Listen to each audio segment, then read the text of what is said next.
पागलपन है ये? इच्छा सामने से इतने बड़े खतरे को बुलावा दे रही है। शांत सिप्ली शांत। कैसे शांत हो जाऊं?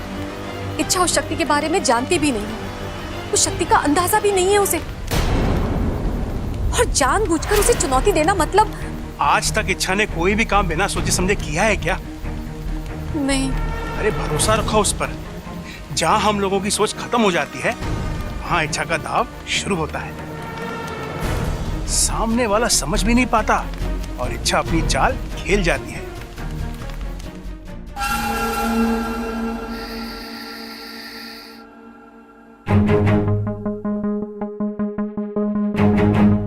भाई रास्ता साफ है, छोटा जहाज भी कहीं दिखाई ना दे रहा है। चलो। कहाँ जा रहे हो?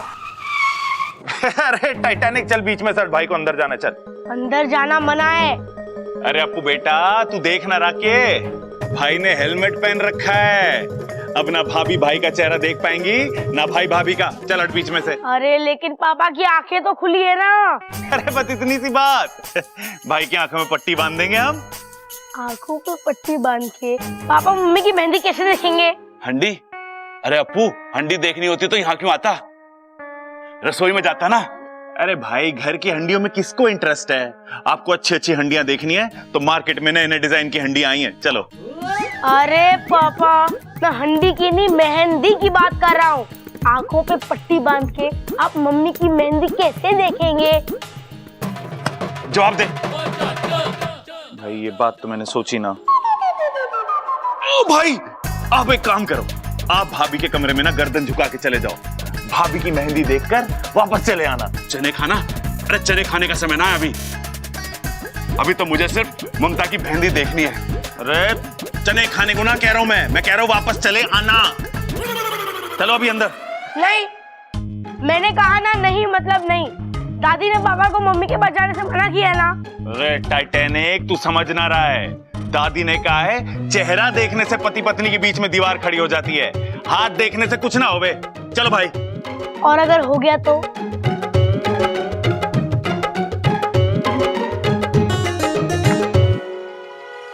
और अगर हो गया तो? छोटे रहने दे, मैं शादी के बाद ही ममता की मेहंदी देख लूंगा। चल। मेरे पापा कितने भोले हैं, मम्मी भी सीधी सादी है। पता नहीं मेरे पास ये शैतानी दिमाग कहाँ से आया। मैं अब भी तुम्हारा इंतजार कर रही हूँ, आओ मेरे सामने।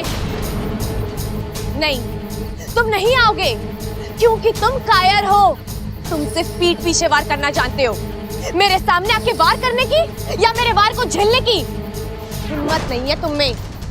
अपने आप को बहुत ही शक्तिशाली समझते हो ना, और एक सपोली से डर गए। अरे लानत है तुम पर। दिमाग को भेदने वाला दिल का इतना कमजोर होगा ये मैंने कभी नहीं सोचा था। बस अब अपनी हार मान जाओ और इंसानी बस्ती से दूर चले जाओ।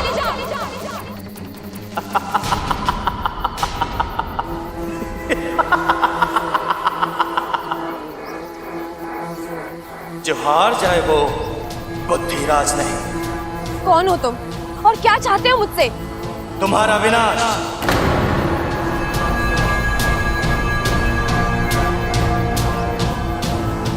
और तुम्हारे साथ साथ इस पूरी अच्छाई का विनाश। अच्छाई ना कभी खत्म हुई है और ना कभी होगी। तुम जैसे कई आए और कई चले गए, लेकिन अच्छाई जहाँ थी वहीं रहेगी।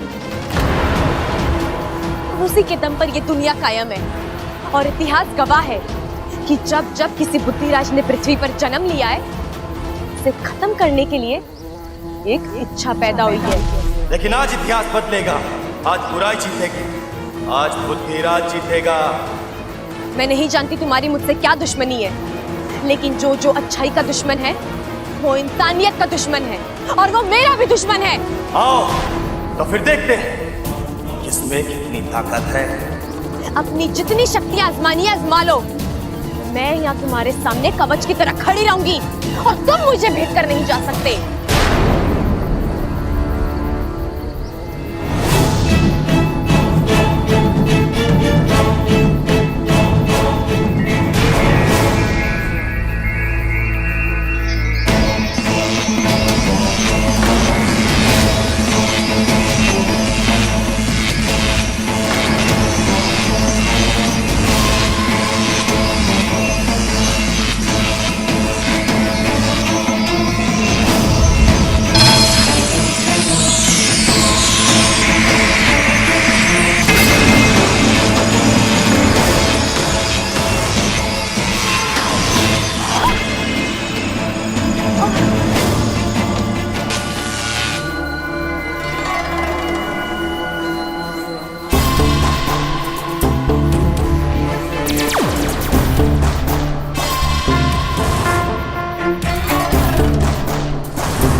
ये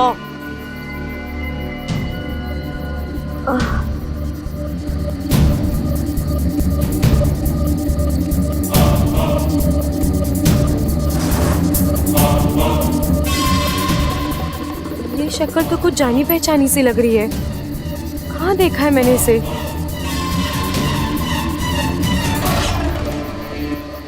क्या सोच रही हो इच्छा? हाँ? यहाँ से भागने का रास्ता ढूंढ रही हो? हाँ? ये मत भूलो, मैं विशेषगढ़ से आई हूँ। मुझसे बचना नामुमकिन है।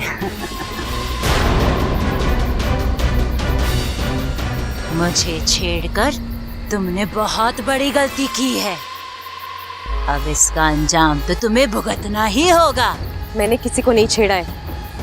मैं सिर्फ मेरे घर को, मेरे अपनों को और मेरे नागिस्तान को बचाने की कोशिश कर रही हूँ। नहीं बचा पाओगे उन्हें। मैं सब खत्म कर दूंगी।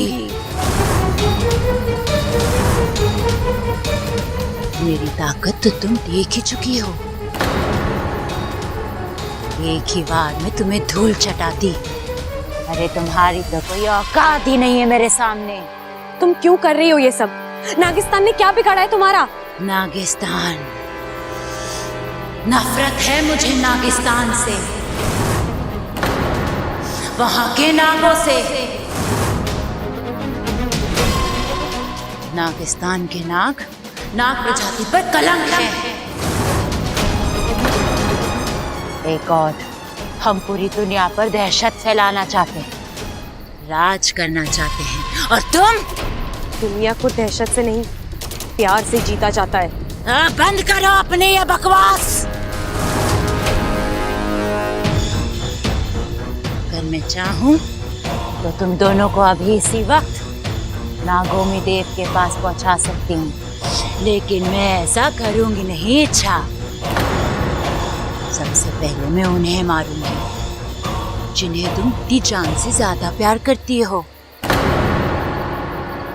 वो पहलवान परिवार। नहीं, तुम कुछ नहीं करोगी उस परिवार को। करूंगी, उस परिवार की एक एक सदस्य की आरती उठवाऊंगी। बस बहुत बोल चुके तुम। जब तक मैं जिंदा हूँ तुम उस परिवार का कुछ नहीं बिगाड़ सकती। अच्छा, चलो देखते हैं अब से 24 घंटों में बुद्धिराज उस परिवार के एक एक सदस्य के दिमाग पर वार करेगा, उन्हें कमजोर कर देगा,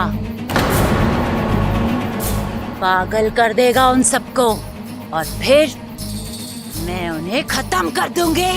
ऐसा कुछ नहीं होगा। मैं तुम्हें तुम्हारे इन मंसूबों में कभी कामयाब नहीं होने दूंगी। अगर इस लड़ाई में किसी की हाथ होगी तो वो तुम्हारी होगी। मुझे भी देखना है कि तुम उस परिवार को कैसे बचाती हो। जाओ जाओ इच्छा।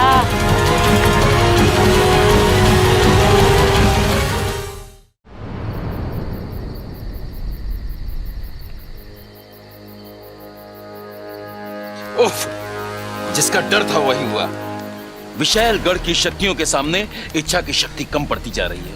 मुखिया जी, ये तो खुद की रक्षा नहीं कर पा रही है, तो फिर घर के बाकी सदस्यों की रक्षा कैसे करेगी? हम सब भी ना अपनी शक्तियां उसे दान कर देते हैं, शायद हमारी शक्तियां उसे बचा पाए। नहीं सिपली, इच्छा नहीं मानेगी। ये चुनौती उसने दी है और ये उसकी अपनी लड़ाई है, और जहां तक मैं इच्छा को जानता हूं, वो अपनी लड़ाई खुद लड़ेगी। लेकिन मेरी सपोली।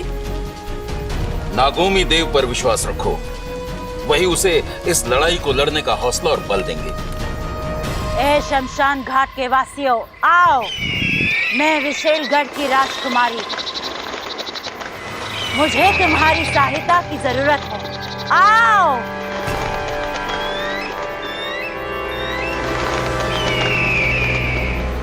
अभी इसी वक्त विशेषगढ़ जाओ, मेरा एक संदेशा पहुंचाओ। हम बहुत जल्द नागिस्तान पर हमला करने वाले हैं। वहां के एक एक नाग को कुचलकर नागिस्तान की हस्ती मिटानी है। सबसे कह दो अपनी शक्तियों के साथ तैयार रहे। हमें नागिस्तान में विशेलगढ़ का निर्माण करना है। जाओ जाओ। विशैली, ये कौन सा खेल खेल रही हो तुम? अच्छी खासी वो इच्छा हमारे हाथ आई थी, उसे तो उसी वक्त मार देना चाहिए था। मुझे छोटी छोटी खुशियां बटोरने का कोई शौक नहीं है। मैं नागिस्तान पर हमला करूंगी और जीत का जश्न मनाऊंगी। लेकिन इच्छा के साथ तुम्हारी चुनौती, उसका क्या उद्देश्य है? अगर मैं इच्छा के गले पर तलवार भी रख दूं, तब भी वो मुझे नागिस्तान का पता नहीं बताएगी। लेकिन जब ये पूरा पहलवान परिवार पागल होगा, तब मैं तलवार की नोक उनकी गर्दन पर रख के इच्छा को मजबूर करूंगी कि वो मुझे नागिस्तान का पता बताए। और फिर होगा आक्रमण, नागिस्तान पर विशेलगढ़ का आक्रमण। वाह, कमाल की योजना है विशैली। और शुरुआत तुम्हें करनी है। 24 घंटे हैं तुम्हारे पास। पहलवान परिवार के एक एक सदस्य को पागल कर दो। अब लो, और मेरा पहला शिकार होगा वो बबल। नहीं, बब्बल नहीं, कोई और शिकार ढूंढो। और जब तक मैं ना कहूं बब्बल पर हमला मत करना, समझे?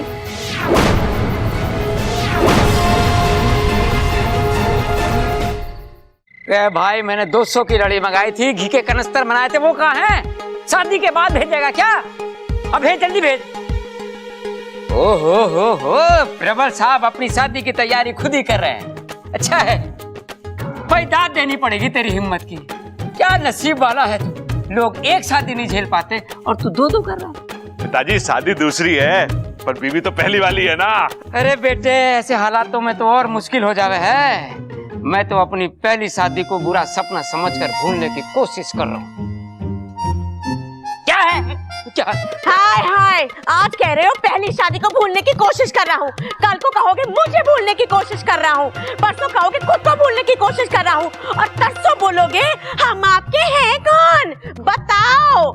बस, ये जो तेरी बातें ठोकने की आदत है ना, इस पे बड़ा प्यार आवे है मुझे। इन्हीं बातों पर फिदा होकर तो मैंने तुझसे शादी करी थी। अरे पगली, तुझे तो बस मैं ही झेल सकूं। आज क्या कर रहे हो, अम्मा जी आ जाएंगी। आने दे माँ को। ये खड़क प्रताप सिंह किसी से नहीं डरता। ए खड़ा, क्या कर रहा है तू? बस कर। माँ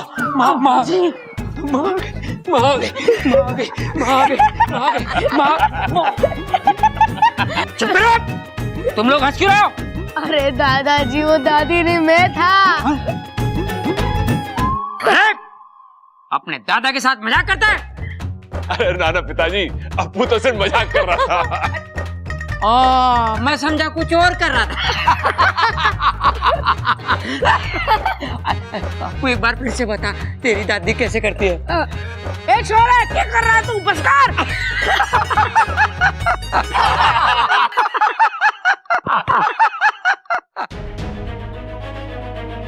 कितना हंसता खेलता प्यारा घर है, कितने खुश हैं सब लोग।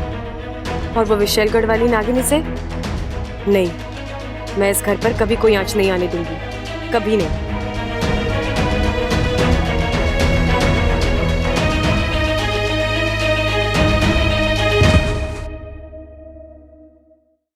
साथिया साथिया मेरे साथिया।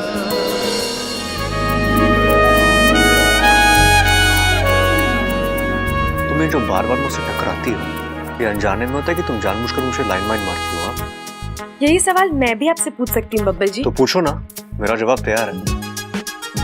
वो क्या है ना, कभी कभी मुझसे गलती हो जाती है तो फिसल जाता हूँ।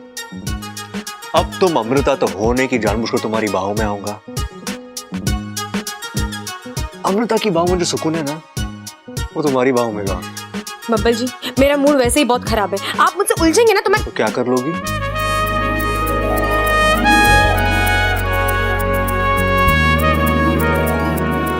आपको डस लूंगी। नागिन हो क्या? हाँ, जहरीली नागिन हूँ। मुझ पर जहर नहीं, सिर्फ प्यार काम करता है। वैसे तुमने अमृता को कोई देखा है? क्यों, आपकी जेब में नहीं है क्या? और रखने का इरादा भी नहीं है। वो क्या है ना, भगवान ने इतना बड़ा दिल दिया है तो सोच जहाँ रखना है रखिए, मेरी बला से मुझे कोई फर्क नहीं पड़ता। अरे अमृता, तुम कहाँ थी?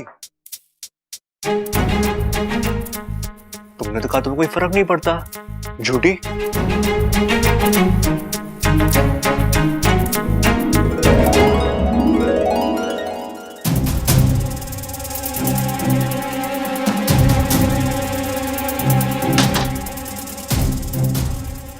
जी जानबूझकर कर रहे हैं ये सब, उन्हें पता है मुझे तकलीफ होती है, फिर भी। क्या बात कर रही हो? बब्बल को तुम्हारी तकलीफ के बारे में पता चल गया? तुमने उससे बुद्धिराज के बारे में तो नहीं बताया? अरे वाकू, मैं इस तकलीफ की बात नहीं कर रही हूँ। फिर और कौन सी तकलीफ है तुम्हें? छोड़ वो सब, फिलहाल हम ये सोचते हैं कि हमें उस विशैलगढ़ की नागिन और बुद्धिराज से कैसे निपटना है। ये चुनौती आसान नहीं है इच्छा।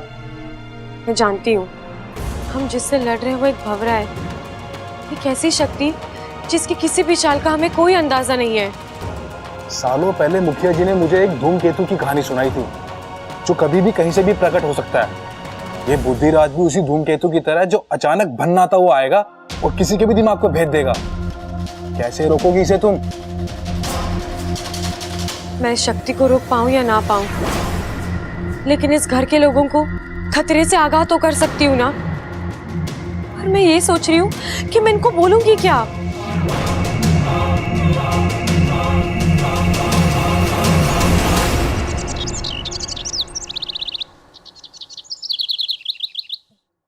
अरे ना ना ना, वो ना जिसमें मैसेज फ्री हो ना, वो वाला पैकेज एक्टिवेट कर।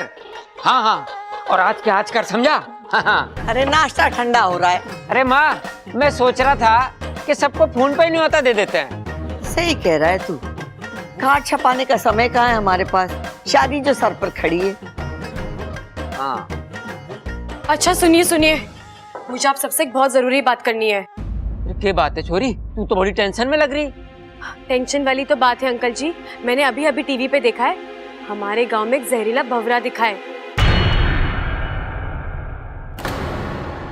और जब वो इंसान को काटता है तो उसकी जान ही निकाल लेता है। शान? अरे पहलवानों की शान इतनी सस्ती ना है कि कोई भी हरा गहरा कम कर दे।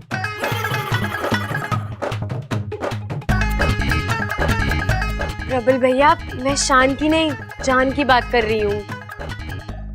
ए छोरी, वो भंवरे के काटने का कोई इलाज विलाज बताया उन्होंने? हाँ दादी, एक दवाई है जिसे छिड़कने से भंवरा भाग जाता है। तो ठीक है माँ, मैं दवाई लेके आता हूँ। वैसे तो उस भोरे के लिए खड़क प्रताप सिंह का थप्पड़ ही काफी है, लेकिन अगर दवाई भी साथ में हो तो ठीक है। किसी को कहीं भी जाने की जरूरत नहीं है, मैं दवाई ले आई हूँ। जब भी किसी को भंवरे की आवाज सुनाई दे, फौरन मुझे बुला लेना, मैं सब ठीक कर दूंगी, ठीक है? कितनी प्यारी छोरी, सबका कितना ख्याल रखती है।